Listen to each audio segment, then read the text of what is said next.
नमस्कार. थांबा व्हिडिओला स्किप करू नका. अरे हे काय कंटेनर?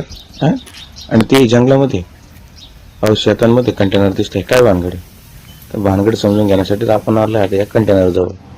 विषय असा आहे की चेंडूफळ तालुका वैजापूर जिल्हा संभाजीनगर या परिसरामध्ये उभा राहता एक सोलर प्लांट, आणि तेही तब्बल 11.5 एकरांमध्ये हा सोलर प्लांट उभा राहतोय. आणि तो पुरवणार आहे परिसरामध्ये आपल्याला लाईट. म्हणजे ही लाईट तयार होणार, ती सबस्टेशनला देणार आणि त्यामार्फत आपल्या घरांमध्ये लाईट देणार.